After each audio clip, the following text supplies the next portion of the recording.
नाज़रीन आदाब, न्यूज 18 उर्दू में आपका इस्तकबाल है। मैं हूं वैसाल आजम और आप देख रहे हैं न्यूज 18 उर्दू की खास पेशकश दो रुख। कोई भी ऐसा मुद्दा हो, कोई भी ऐसा मौजू हो जिसका सीधा असर अवाम पर पड़ता हो, नाज़रीन आप पर पड़ता हो, तो इस मौजू पर, इस मुद्दे पर क्या कहना है, क्या रुख है बरसर इक़्तिदार जमात का और क्या रुख है जो मुखालिफ जो फ़िरक़ा है उसका। तो आज हम जिस मौजू पर बात करने जा रहे हैं, दरअसल वो एक ऐसा मुद्दा है जिसे हम किसान आंदोलन या किसान प्रोटेस्ट या किसान तहरीक, कई नाम है, इस नाम से जानते हैं। और सबसे अहम यह है कि आज इस तहरीक को हिंदुस्तान में 1 साल पूरे हो गए हैं और 1 साल पूरे होने से ठीक पहले वजीर आजम नरेंद्र मोदी ने बाज़ाब्ता खुद इस बात का ऐलान किया कि वो तीनों कानून, वो तीनों ज़रई कवानीन जिसे किसान काले कानून कहते हैं, वज़ीर आज़म ने ऐलान किया कि हम इस कानून को वापस ले रहे हैं, यानी कि मरकजी हुकूमत इस कानून को वापस ले रही है। इस ऐलान के बाद उन्होंने यह अपील भी की कि किसान अब अपने अपने घरों को जाएं। यहां तक कि जो मरकजी काबीना की जो बैठक हुई थी, उस काबीना में भी इस फैसले पर रजामंदी हुई, इस काबीना में भी इस फैसले को पास कर दिया गया। लेकिन किसान तंजीमें अभी आंदोलन खत्म करने के मूड में नहीं है। तो क्यों किसान तंजीमें आंदोलन को खत्म नहीं करना चाहती? क्यों कुछ और दिनों या हफ्तों या महीनों तक वो इस तहरीक को लेकर आगे रहेंगे? क्यों इनका धरना, जो दिल्ली के भी कई बॉर्डर्स पे और अलग अलग शहरों में भी ये धरना हो रहा है, आज खुद टिकैत जो है वो हैदराबाद भी पहुंचे हुए हैं, क्यों इस बात को लेकर ये आगे अभी जा रहे हैं और इसका हदफ क्या है इनका? किसानों के तंजीम का आगे और क्या मकसद है, क्या वो और हासिल करना चाहते हैं? इसी मुद्दे पर आज हम खास तौर से दो रुख जानना चाहेंगे और इस दो रुख के लिए आज इस मौजू पर बातचीत करने के लिए हमारे साथ दो खास मेहमान हैं। हमारे साथ किसान नेता है विजेंद्र यादव, जो जनरल सेक्रेटरी हैं BKU भारतीय किसान यूनियन टिकैत ग्रुप के, और साथ ही शुभेंदु शेखर अवस्थी हमारे साथ मौजूद है। आप दोनों का बहुत बहुत इस्तकबाल है न्यूज 18 उर्दू के इस खास पेशकश में। सबसे पहले मैं विजेंद्र यादव आपसे ये सवाल करना चाहूंगा। पहले तो आपको ये बताऊं कि अब मैं आपको इसकी मुबारकबाद दूं या फिर इस बात का अफसोस जाहिर करूं कि आपको ये तहरीक 1 साल तक चलानी पड़ी, लेकिन बहरहाल 1 साल मुकम्मल हो चुका है। मैं ये जानना चाहता हूं कि साल के बाद अब और कितने हफ्तों या महीनों का इजाफा इस तहरीक में, इस आंदोलन में होने वाला है और क्यों होने वाला है? ऐसा है, हम लोग ये कानून हुए थे 5 जून 2020 के लिए अध्यादेश लाया गया था और इन कानूनों आने के बाद हमने अपने तहसील जिला सरकार से मांग की थी कि भाई इन कानूनों को वापस लिया जाए, ये किसानों के हित में नहीं है। सरकार लगातार, पंजाब में भी आंदोलन चला, हम लोगों ने भी अपने जिलों में, अपने तहसील मुख्यालयों पे कमिश्नर के यहाँ धरना दिए और तमाम ज्ञापन भेजे, लेकिन सरकार की तरफ से हमारे पूरे आंदोलन की अनदेखी की गई। उसके बाद हम लोगों का दिल्ली कूच हुआ। दिल्ली कूच जो आए थे तो उसको हमने 7 सूत्रीय ज्ञापन सरकार को सौंपा था, 7 मांगों का जी। इसमें प्रमुख मांग थी ये 3 किसान विरोधी कानून है, इनको तुरंत जो वापस लिया जाए। दूसरी मांग थी हमारी, किसानों को, हमारी जो मौजूदा सरकार है वो हमें लाभकारी मूल्य देने आई थी डॉक्टर स्वामीनाथन आयोग की रिपोर्ट के अनुसार, और इन्होंने कहा भी था कि हम 2022 में किसानों की आमदनी दुगनी कर देंगे, ये इन्होंने बोला भी था अपने संकल्प पत्र में। तो हमारी प्रमुख मांग थी 3 किसान विरोधी काले कानून वापस लिए जाएं। दूसरी थी MSP, जो सरकार तय करती है, हम नहीं करते, और वो कम से कम न्यूनतम प्राइस तय होता है कि भाई MSP जो है वो उसकी गारंटी हो, जो सरकार तय कर रही है, किसान को मिले जी। तो नंबर तीसरी थी प्रदूषण वाली, जो पराली के नाम पर किसानों का उत्पीड़न हुआ, करोड़ों जुर्माना, जेल हुई। एक मांग और है जो सरकार अभी हमारे अगले 17 राय से पेश करने जा रही है, मैंने आज ही पढ़ा था जी। विद्युत संशोधन बिल 2020 था, 21 हो गया। और एक मांग ये थी कि भाई देश के अलग अलग राज्यों में सिंचाई के लिए बिजली, हरियाणा में फ्री जैसी है, बहुत सस्ती, पंजाब में किसानों के लिए फ्री मिलती है, और करीब 6 राज्यों में किसानों के लिए बिजली निःशुल्क मिलती है सिंचाई के लिए, और हमारे उत्तर प्रदेश में भी नहर का पानी किसानों के लिए फ्री मिलता है, नहर का और सरकारी ट्यूबवेल का। तो जब नहर का, सरकारी ट्यूबवेल का हमें पानी फ्री मिलता है, तो हमारी सरकार से मांगती है कि साहब जो आदमी ट्यूबवेल लगा रहा है वो लाखों रुपए खर्च भी कर रहा है, तो उसे कम से कम सिंचाई के लिए बिजली फ्री करी जाए। इन बातों को लेकर हम लोग आए थे और हम जंत्र मंत्र संसद तक जाके अपनी बात प्रधानमंत्री जी के पास पहुंचाना चाहते थे। लेकिन परिस्थिति हुई, सरकार को किसानों से कुछ ऐसी एलर्जी हुई, हम लोगों को दिल्ली की सीमाओं पर रोक दिया। जब हम लोग बैठे, एक बात हमारी प्रधानमंत्री जी ने, हमारे 750 किसान को शहीद होने के बाद, तमाम किसानों को गाड़ी ट्रैक्टर टूटने के बाद, ठंडी सर्दी गर्मी झेलने के बाद, एक प्रमुख मांग को हमारा प्रधानमंत्री जी ने 19 तारीख में राष्ट्र के नाम संबोधन में माना। उसका हम स्वागत करते हैं, सकारात्मक कदम भी कहते हैं, क्योंकि जो 22 जनवरी के बाद हमारे और सरकार के बीच में वार्तालाप को जो लिंक टूटा हुआ था, उसकी एक उम्मीद हुई कि अब एक सकारात्मक पहल हुई है। तो मैं अब थोड़ा शुभेंदु शेखर अवस्थी जी के पास जाना चाहता हूं। विजेंद्र यादव जी, आपकी बात मैंने सुन ली है। अब जो बीजेपी के जो स्पोक्स पर्सन है, मैं उनके पास जा रहा हूं। ये आप दो ही लोग हैं इस प्रोग्राम में, आप दोनों को ही एक दूसरे से सवाल जवाब करना है, मैं तो सिर्फ आप लोगों को फैसिलिटेट कर रहा हूं। शुभेंदु शेखर अवस्थी साहब, वजीर आजम ने खुद बाजाब्ता इस बात का ऐलान किया, हालांकि काबीना की बैठक बाद में हुई, लेकिन वजीर आजम ने ऐलान पहले कर दिया और ऐलान के बाद अपील भी कर दी कि किसान अपने घरों को अब वापस जाएं, लेकिन किसान जा नहीं रहे। देखिए साहब, मैं आपके चैनल पर कई बार पहले भी डिबेट्स में कह चुका हूं कि ये जो आंदोलन हो रहा है, ये आंदोलन किसानों का नहीं, किसान यूनियंस का है, जो हमारी विरोध की विपक्ष की पार्टियां हैं। जो 11 मुख्य यूनियंस हैं, वो लोग इस आंदोलन को चला रही हैं और हमारी विपक्ष की आंदोलन है। यदि आज इनकी 7 मांग मांग ली जाएं, तो भी ये 5 मांगे और कह के चुनाव तक बैठेंगे। मेरा ये कहना है आपको कि आपके पास भी 1 साल पुराने वीडियोस होंगे। उस समय पर ये जितने किसान यूनियंस के लोग थे, जो आज हमारे वीरेंद्र यादव जी बड़े उससे कह रहे हैं कि हमारी 7 मांगों को लेके हम आए थे, उन सब वीडियोस में देख लीजिए। केवल पहली स्टार्टिंग में जो बात चालू हुई, उस पे बात चालू हुई कि इन किसान कानूनों के अंदर में क्या क्या करेक्शन होने हैं, जिसकी बैठकों में भी बात हुई। धीरे धीरे इनको लगा कि अब हम थोड़ा सा और, हमारा यूनियन जुट गया है, हम और थोड़ा सा मजबूत हो गए, दिल्ली पे हमने कंट्रोल कर लिया है, बॉर्डर्स पे हमने कंट्रोल कर लिया है और हम इनको और मजबूर कर सकते हैं। तो इन्होंने और भी मांगे जोड़ते गए समय के साथ। कुछ 1 महीने बाद जुड़ी, 2 महीने बाद जुड़ी।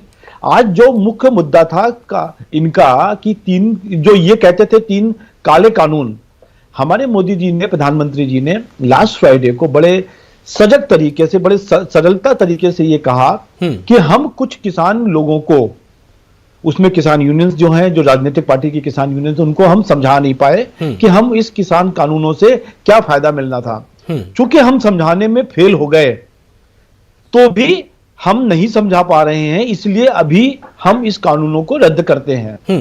ऐसी बात कर कर उन्होंने पूरे देश से माफी मांगी कि हम नहीं समझा पाए। भाई, ये काम भी तो मेरा था कि हमने कोई कानून बनाया है, वो किस तरीके से आपके लिए अच्छा होगा।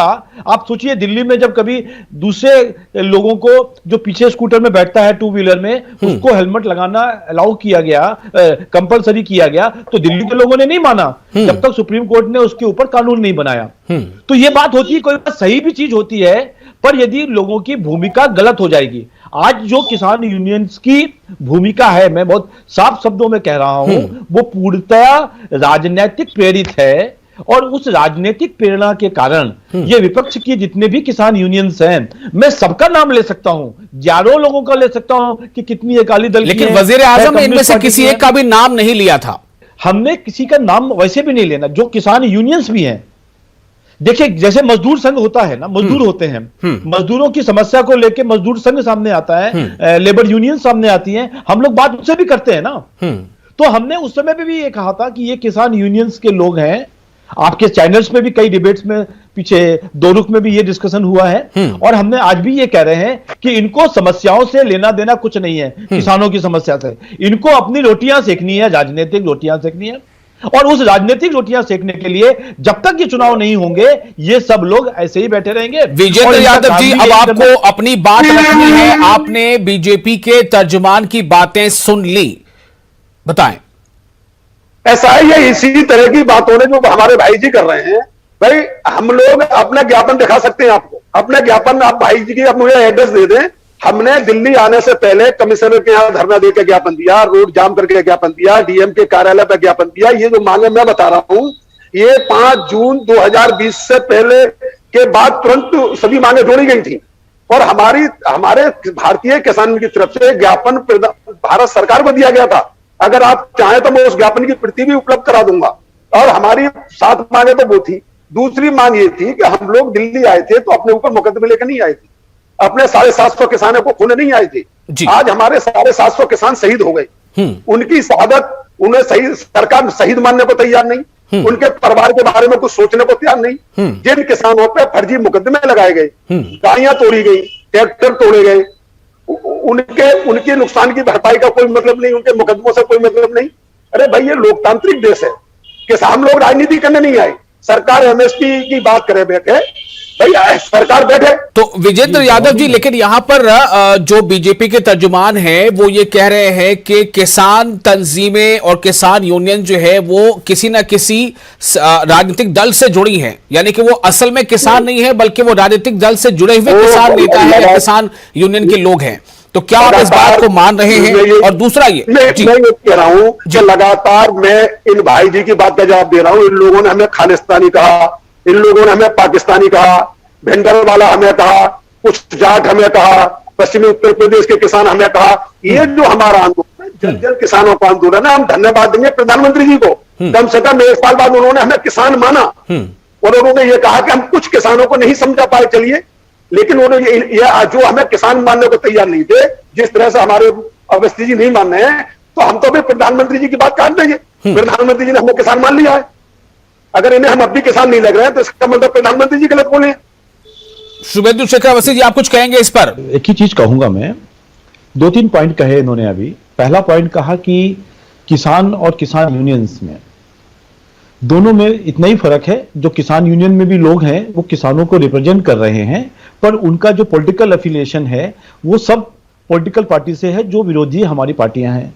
तो जो किसान यूनियन में भी जो लोग हैं वो हमारे किसान तो हैं, मैं उसमें कोई दो राय नहीं है, परंतु वो लोग हमारे विरोधी पार्टी के लोग हैं। इसलिए अपनी राजनीतिक जो फायदा और नुकसान कहां पे है, इनको ये अच्छा ही नहीं लग रहा है कि मोदी जी ने ये विषय ले लिए, इतना विषय को, किसान कानून को वापस ले लिया। इनको बिल्कुल पसंद नहीं आया, इतनी जल्दी वापस कैसे ले लिया, अभी तो उनका विपक्ष तैयार ही नहीं हुआ था। ये सब बातें करते हुए जहां पर कांग्रेस अपना पूरा जमीन खो चुकी है, पूरे भारत में वामपंथी लोग अपने खत्म हो चुके हैं। अकाली दल की स्थिति और कांग्रेस की स्थिति और आप पार्टी की जो 11 यूनियन है जो मेजरली इसको चला रही हैं, उनको लगता था कि ये इस बहाने से हम कोई एक अपनी राजनीतिक स्थितियां अच्छी कर लेंगे।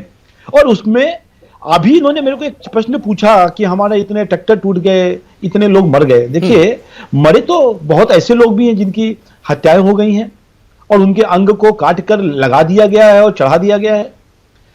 निहंग हत्याकांड आपको भूल गए होंगे विजेंद्र यादव जी। अभी उसके पहले एक महिला का रेप किया जो आपके आंदोलन में आके बैठी थी, और आपके ही आंदोलन में से कुछ लोगों ने उसका रेप किया और उसकी 30 दिन के बाद मृत्यु हो गई। तीसरी चीज, जो आपने आंदोलन लगाया हुआ है, आप कह रहे हो नुकसान, करोड़ों रुपए का नुकसान रोज का रोज। जो दिल्ली वाले कुंडली की तरफ जाते हैं या दिल्ली से लोग गाजियाबाद जा रहे हैं या कहीं और जा रहे हैं, जो बिजनेस ठप हो गए, लोग बेरोजगार हो गए, बहुत सारे लोगों ने अपने काम धंधे छोड़ दिए, उसके जिम्मेदार कौन होंगे? क्या टिकैत साहब वो पैसा देंगे? नहीं, क्योंकि आपको संविधान नहीं मानना, आपको सरकार नहीं माननी, आपको सुप्रीम कोर्ट नहीं मानना। सुप्रीम कोर्ट को क्यों नहीं माना आपने? जब सुप्रीम कोर्ट ने आपसे रिक्वेस्ट किया कि कानून अभी एप्लीकेबल नहीं है तब भी नहीं माना। तो आप सब लोग राजनीतिक से पीड़ित होकर एक किसानों का मुखौटा लेकर आप सभी विपक्षी पार्टियों के सामने, जिसको हम समझा ही नहीं सकते। जी शुभेंदु जी, बोलिए। शुभेंदु जी, मैं ये कह रहा हूं कि देखिए, सुप्रीम कोर्ट ने कहा, नहीं माना इन्होंने। सुप्रीम कोर्ट ने कमेटी बनाई, नहीं मानी इन्होंने। सरकार ने कहा हम इसको अभी एप्लीकेबल नहीं कर रहे हैं, नहीं माना इन्होंने। अब सरकार ने यहां तक भी कह दिया कि हम ये कानून वापस कर दे रहे हैं, तब भी नहीं मान रहे। तो इससे क्या लगता है? लगता है कि ये सब लोग किसानों के मुखौटे में किसान यूनियंस के लोग हैं, जो हमारे राजनीतिक पार्टियां हैं उस विपक्षी दल की, उसके लिए सपोर्ट कर रहे हैं। और ये करना चाहिए इनको। ये राजनीतिक पार्टियां हैं, इनके पुराने यदि आप ट्विटर हैंडल्स देखो, उसमें सब में इन्होंने यही मांग करी है। मैं डेट के साथ बता सकता हूं कि यही 3 कानून को इन्होंने, भारतीय किसान यूनियन ने, टिकैत साहब ने, सबने माना था। विजेंद्र यादव, आप कुछ कहना चाह रहे हैं? जी, पहली बात मैं कहना रहा हूं, अवस्थी जी ने यह कहा कि ये लोग विपक्ष से कॉन्टेक्ट लोग हैं, विपक्ष से लिंकेड लोग हैं। मैं इनकी बात का जवाब दे रहा हूं कि इन्होंने बताया कि हरियाणा के कुछ लोग हैं, तो हरियाणा में इनकी 10 में से 9 सीटें हैं। जो भी सीटें हैं, एक सीट किसी और पार्टी की है, मैं नहीं जानता। दूसरी, इन्होंने कहा कि पश्चिमी उत्तर प्रदेश के किसान है, वो संजीव बलियान कहा के एमपी है। पश्चिमी उत्तर प्रदेश में किसके एमपी है? आज की तारीख में जो दिल्ली की सीमाओं पर लोग बैठे हैं, 80% बीजेपी को वोट देने वाले लोग हैं। लेकिन बात यह है कि जो अपने अधिकार इनसे मांगेगा वो इनका नहीं रहेगा, वो विपक्ष का हो जाएगा, वो वाम पार्टियों का हो जाएगा, वो खालिस्तानी हो जाएगा। ये आरोप लगाने में, जैसे ये कोई काम नहीं कर पाते तो नेहरू जी ने नहीं करने दिया, इंदिरा गांधी ने नहीं करने दिया, या अटल बिहारी वाजपेयी ने करने दिया।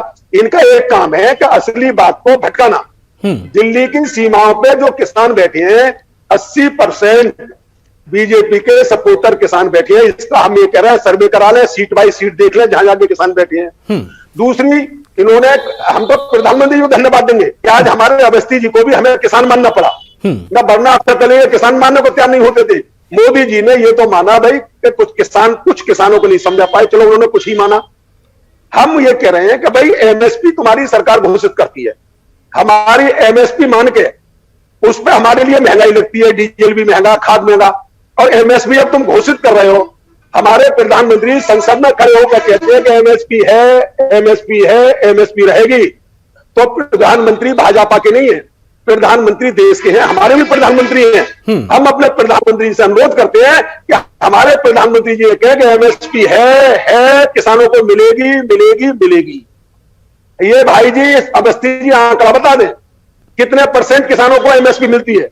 उत्तर प्रदेश में 4 से 7% किसानों को एमएसपी मिलती है, उसमें भी 5% माफिया ले जाते हैं, मात्र 2% को मिलती है।